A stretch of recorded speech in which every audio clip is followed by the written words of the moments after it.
Kumar, thank you for joining us. It took us about 3 years to find the replacement for Asanka Gurusingha at number three.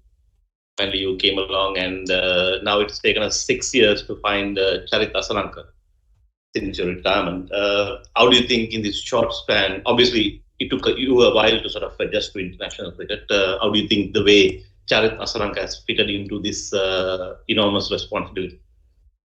I think it's done extremely, extremely well, and you can see uh, the foundations on which Charita Salanka can become, uh, again, that caliber of cricketer that will have a long career, score a lot of runs, and win a lot of games for Sri Lanka.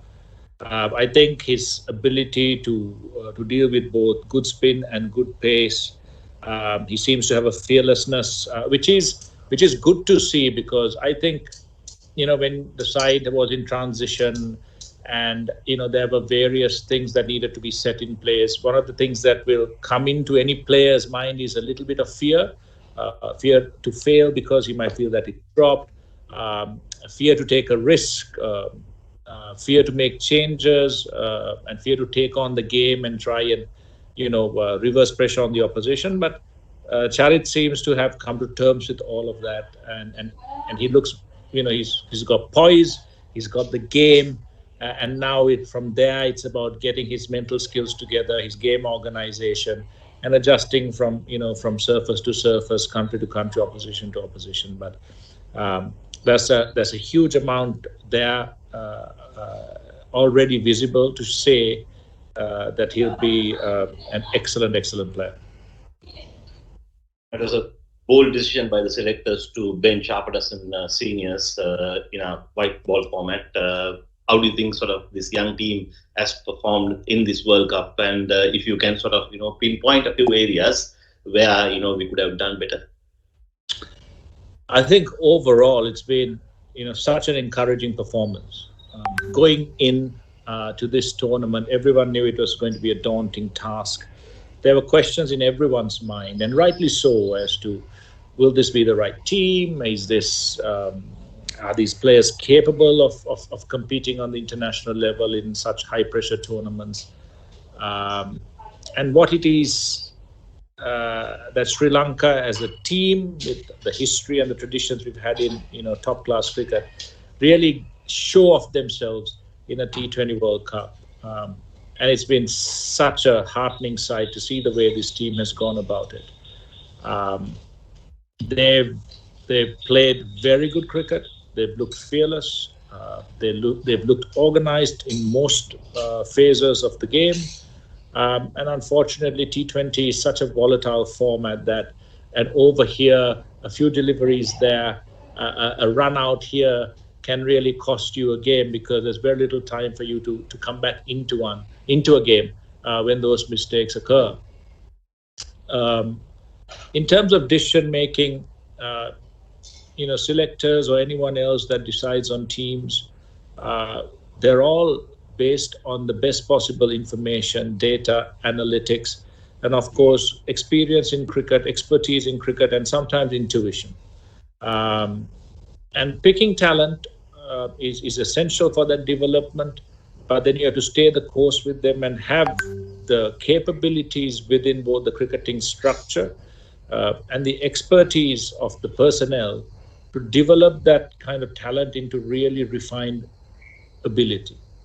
And that journey is just starting. And all of you would have seen, like we spoke about Charita Salanka, but if you take the whole unit, Wanindu Hasaranga today is the number one T20 bowler in the world at such a young age. And you see that you have the, the beginnings of a side, if continuously and consistently developed, have the makings of a side that will be a significant force, especially in white ball cricket. Um, Unfortunately, against South Africa, you had that one over against Miller. There were possible two plans. One is to go fifth leg stump, ball at the heel, or go wider outside the off stump to Miller so that you're away from his arc.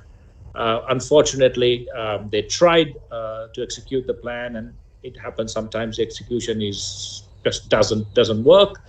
And that was a game that was really within our grasp to win. But that's how T20 cricket goes. In the old days, Rex, you would remember when the run rate went up to 6, that was it. The game was done. When I first started playing, 50 over cricket, never let the run rate go over 6. Now, whether it's 10 runs and over, 12 runs and over, 15 to get in 1 over, 16 to get, people don't really, it doesn't faze them because they know they have the power to be able to win from those situations. And then again, against England, about 38, I think, runs to win off about 21, 22 balls. England was a side that looked in absolute control against every side that they played except for us. I think England were completely under pressure and in a very desperate situation. But unfortunately, Sri Lanka couldn't get across the finish line. But just in those games, you see that we are capable of getting into situations where we can win games from against the best opposition. And now in terms of executing tactics and strategy, formulating tactics and strategy, those are the areas that the team, the captain, the coaching staff, everyone will probably concentrate more and more, while at the same time keeping an eye on skill. So there are a lot of areas that they can develop in. But I'm really very impressed with this side.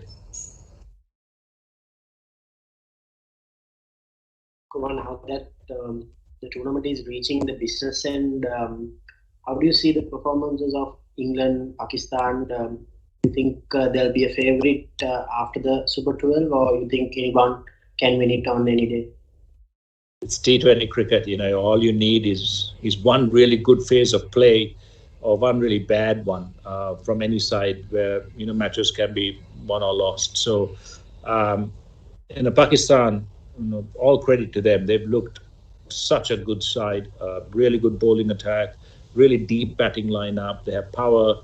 They have a lot of skill, and we saw that. England looks the most complete side. I think they're very balanced. Morgan seems to be leading them amazingly well, as he has done over the past 4 or 5 years. And their team looks, up for the challenge, and everyone seems to be, hungry to get out there and win a T20 World Cup.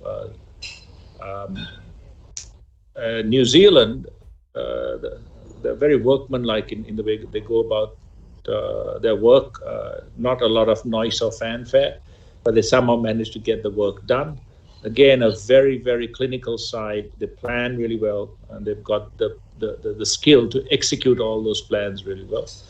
And we saw India, Rohit Sharma and Virat Kohli batting together. They stopped the pace. They brought Sodhi. They brought the left-arm spin of Santner, and they really concentrate on these matchups of bowling the right bowler against the right batter with the right field, and vice versa. Even the minnows, as you can call it, but in T20 cricket you can't call anyone a minnow. Scotland, the way they performed, such a lot of heartening performances. But again, the powerhouse sides seem to be, out in front. West Indies, strangely, never really, got off the ground as such. But I'm not sure you can call anyone a favourite. But England looks the most threatening. Pakistan, equally there. But once you get to the semi-final, pressure will rise because you have to be on top of your game when you get there to get into a final and go and win it.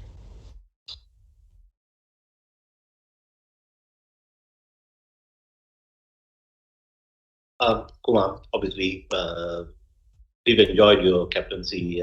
Now it's almost a decade ago. There have been a couple of World Cup finals and winning series in Australia and lots of good times. Putting yourself, as a captain, putting yourself in Dasum Shanaka's shoes, what would you have done different in that South African game, or in that England game? Well, I'm very reluctant to pinpoint areas like that, Rex, because when you're watching a game from the outside, you have the benefit of having a wider perspective. When you're in the game, and when you're young, And when you don't have the same experience, sometimes things can get a little not confusing, but it can get a little intense. I think Dasun has handled himself really impressively with this young side. There would have been a lot of pressure on him. In terms of South Africa, I think the team had the plans right. It unfortunately couldn't execute in that last over. And Sri Lanka, until that last ball, the second six was hit, would have still backed themselves to have gone on and won.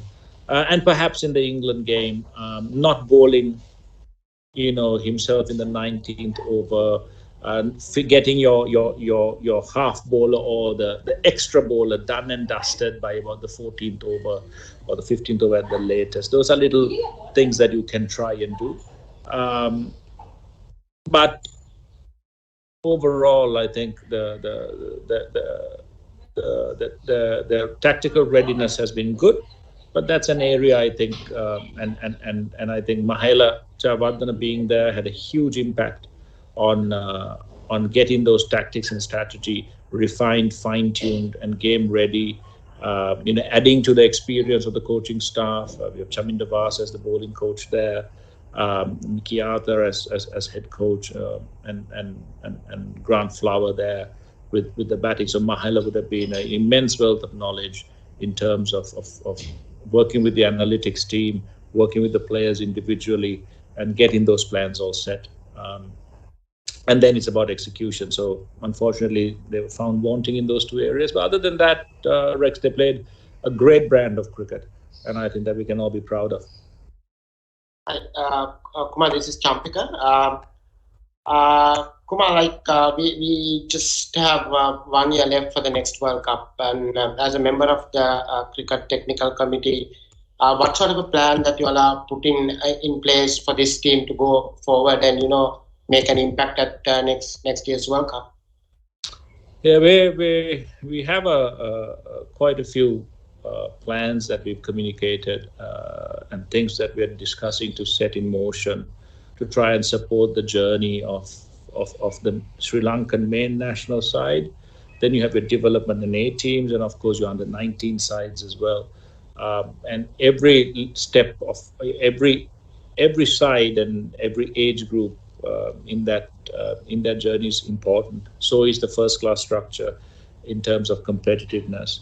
And I think the technical committee from time to time will meet the press and really communicate as openly and clearly as possible what those plans are.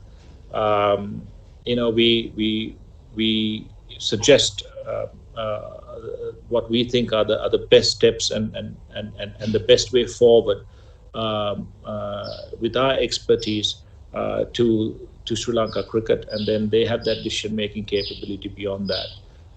But we are doing our best, and there are quite a few things that I'm sure the technical committee will meet the press and explain, so you can get a much more detailed view on it. But without the full committee here, I think it would be wrong of me to commit or to give you any more detail than that until we have everything ready to put in front of you. Some players that have come through. I mean, someone like we spoke about Charit, but then there is Patrick Nissanka and Avishka Fernando. Avishka, although he has not fired in this competition, they look terrific prospects. Bit of word on them. Avishka Fernando and Patrick Nissanka. Yeah, they've all.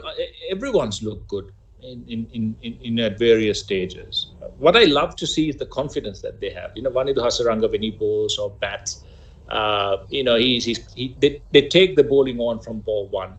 They play very good situational cricket in most times, and the more experience they get, the more exposure they get, more time out in the middle, more time for sitting down and running through data analytics, match plans, tactics, strategy, all of this.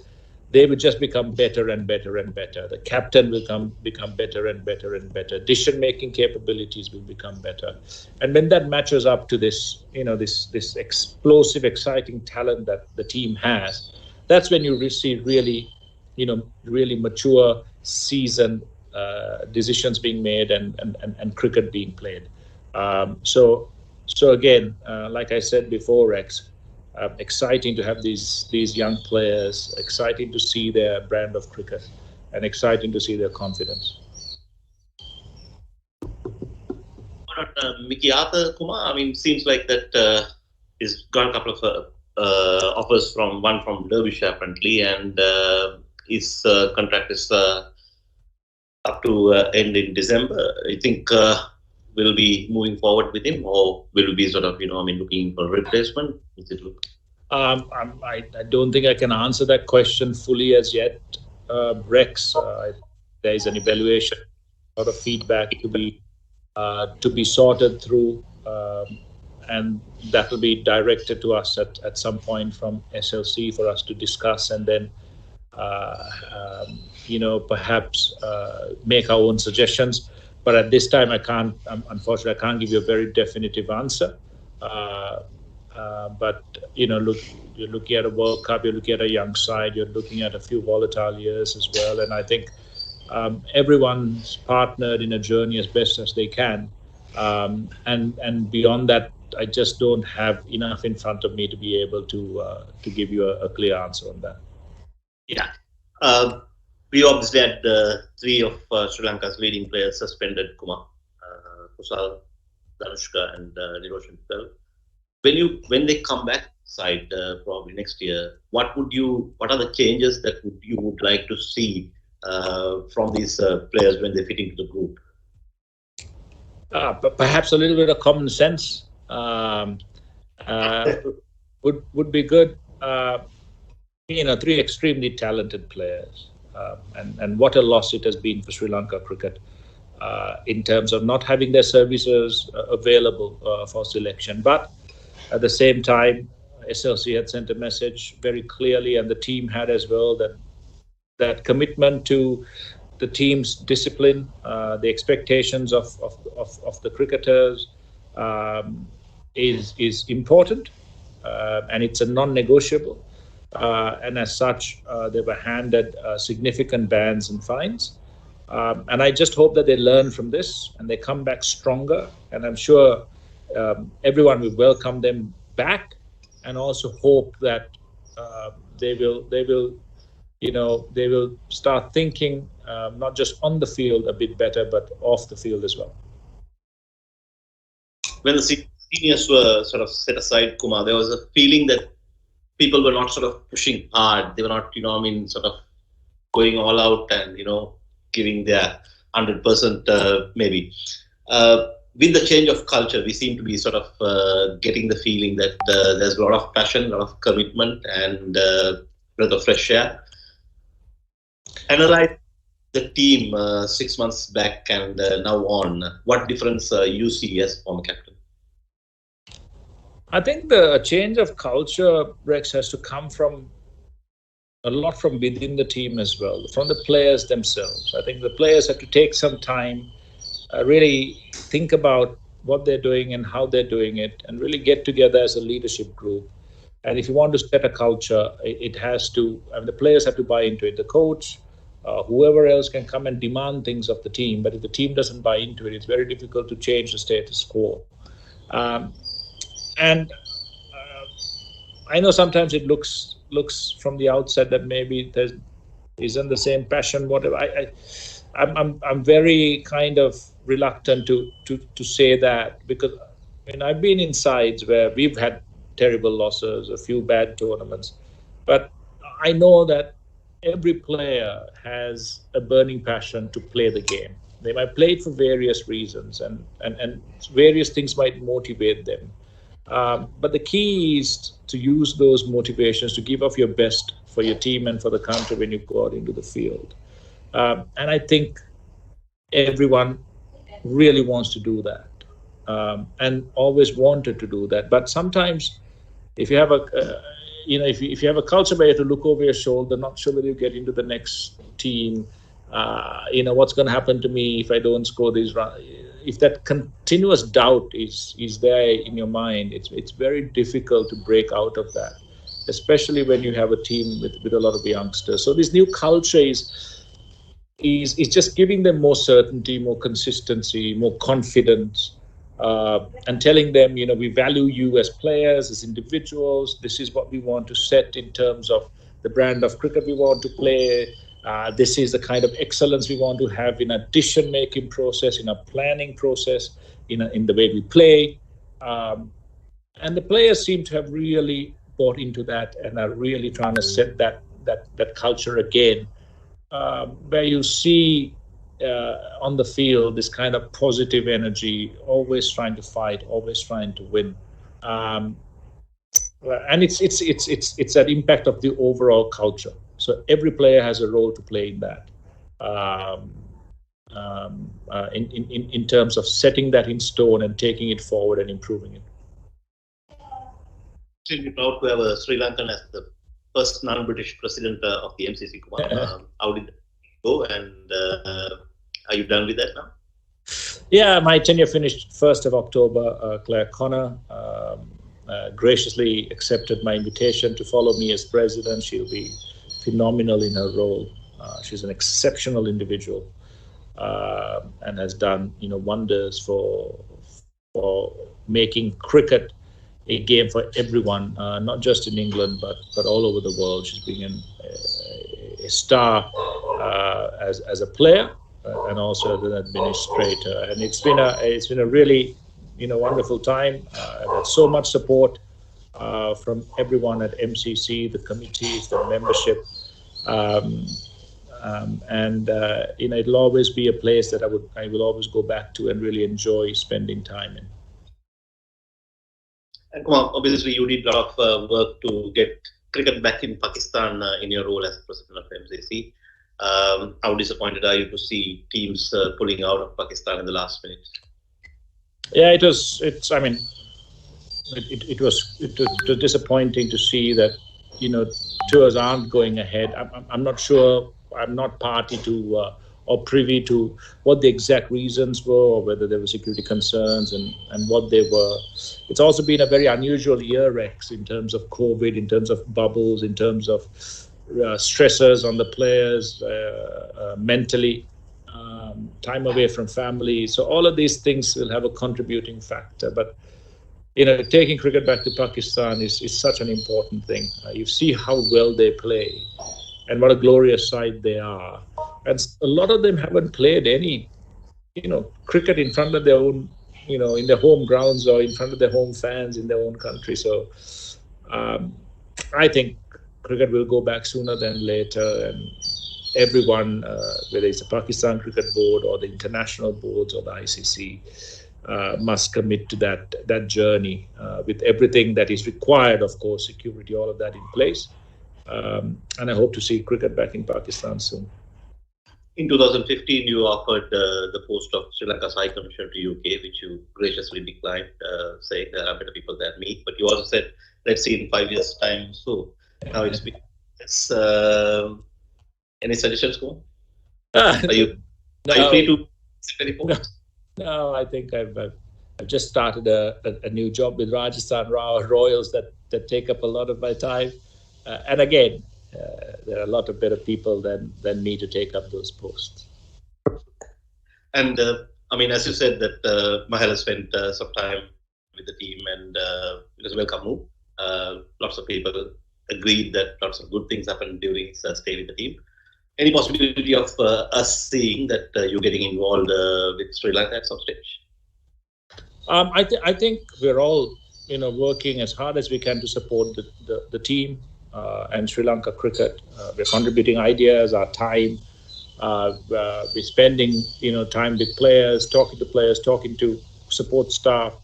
Our job is to support and to be available in any capacity that the side requires. If they need our expertise, our job is not to go and be overbearing or have kind of interfere or anything of the sort. Whether it's Mahela, whether it's me, anyone else, a former cricketer, someone in the technical, whoever, our job is to support and be ready that if the side needs us, what do they need, and for us to provide that expertise. I think we have a huge amount of coaching talent, Sri Lankan coaching talent available, Sri Lankan experience available. We have some wonderful foreign coaches who've come over the years as well and who've shared their ideas. And I think we're in a really good place now to continue a more focused journey, and understanding that that cricket as a game in Sri Lanka is still so popular. We have a lot of passion for it as players and fans, and there are certain requisite changes to be made, and there's a receptiveness to those changes now. But the key thing is to if those changes are the right ones and they're good and there is a purpose and you see the results of it, it's not going to take just 1 year. It has to be a long-term process, and they have to be set in stone.